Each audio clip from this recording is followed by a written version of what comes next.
ended up going to outpatient treatment, which you guys offered to me. I'm still going now, and it's amazing. It's at American Habitarian Counseling. It's in Newark, and Anita and Joseph, my counselor, and the head honcho over there, Anita, she's great.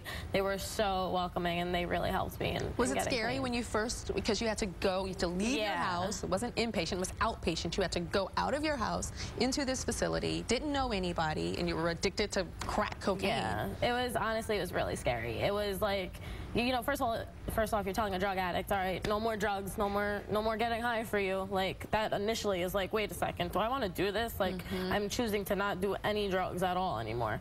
But as soon as I walked in the building, everyone there was more than like willing to help me and wanted to help me. They knew my story before I even got there. So it was like, it was personal, you know what I mean? I didn't have to start over. It wasn't like, hey, who are you? What's your problem? Like, it wasn't like a normal detox or rehab like I've been to before. And they were really a big part of them, like me getting better goes to them. They were warmer and different. When you look at like the past thing when you were on the show in the past and you're smoking the drugs, I can't believe I did that on TV. Your face looked so like, right? I look like a fish. It was like really like gaunt. I know. I was actually, you caught me right as like at the end of everything, because I was actually trying to stop like drugs on my own right before I came on the show. I was literally like 2 days clean, don't get me twisted. But I stopped smoking crack for like 3 weeks, and then I started again probably like the week before I found out like that I was going to be on the show. And I was so skinny, Tyra, I couldn't fit into any clothes. I mean, I'm a size 1 to begin with, okay? I couldn't fit into anything. It was like, I was literally falling off. Like, my face just looked sucked in. Well, your dad, when your daughter was here last time, I mean, I felt really bad for you. You know, it was a dark day back then. When, thank God that we got a chance to come on this show and be here with you, and to get the help that you have offered, because it was only a few months ago that I thought Brittany was going to die, and I really thought I was going to be at her funeral one day. And I remember you said that. It was just bad. I mean, Brittany was just binging and didn't want to hear anything logical. We always had a close relationship. I would say even in her dark days, there was still a closeness to us, but it was a lot harder for me to get through to her, though. Brittany, I understand you went from, you know, being this addict and then going to rehab, and now what do you want to do with your life? I'm actually starting to take classes to be an alcohol and drug counselor and a prevention specialist. So.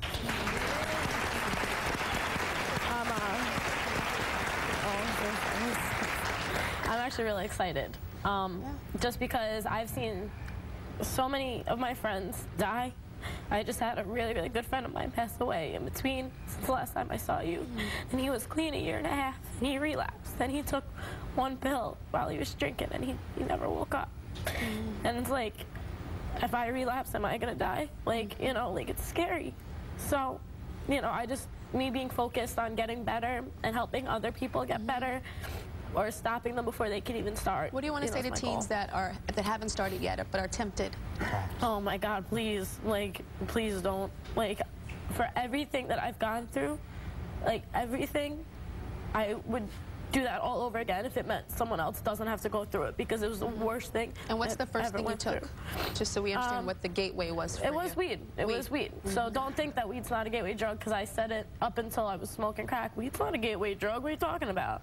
Yeah, here I am shooting heroin and smoking crack. Like, it's a gateway drug. So don't think for a second. And if you're doing it already, you can stop. Like, you can. And you're going to be a big part of people stopping. I'm proud of you, Brittany. Thank you. So proud. We'll be right back.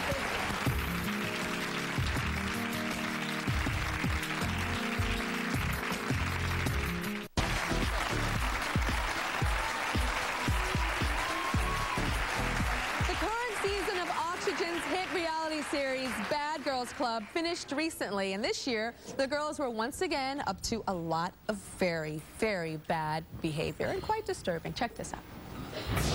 Get the off and sit down. I was looking out for you. You Flo. You Flo. Flip flop. Flip that. Come here. You know what's going on right now. You've done. I don't even know what's going on at this point. Girls are running their mouths, and I'm just staying clear from this one. Washington's Bad Girls Club. We have Kendra and Natalie here, and also backstage is Flo.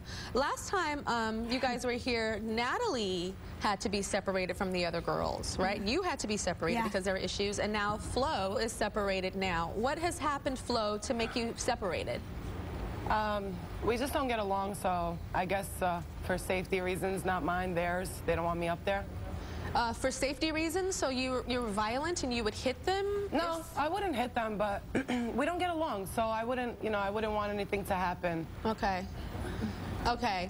I'm interested in why do you consider yourselves bad? Kendra, why do you consider yourself bad? I think I'm really kind of an average girl. I think every person has a bad side and a good side. I'm willing to share my bad side on TV, and I do have fun, and I go out and I date, and I don't really care what the stereotypes are or what I'm supposed to do. I do what I want. Natalie, and what about you? How were your relationships with your parents growing up? Everything was fine as a kid growing up. Like, I got along with my parents, but I definitely kept them on their toes. There was like household rules, and I'd like to push them, and just do little things. Like, I never got in serious trouble growing up, but like at home I would break rules. Do you think that there's a such thing as being born bad, or do you think you all were made bad because of situations? I can ask you that, Flo. I would think that we were all born bad. Like, I mean, you don't have to be a bad girl. You don't have to have grown up in a bad environment or situation. Like, I was raised fine. The only thing was, I was raised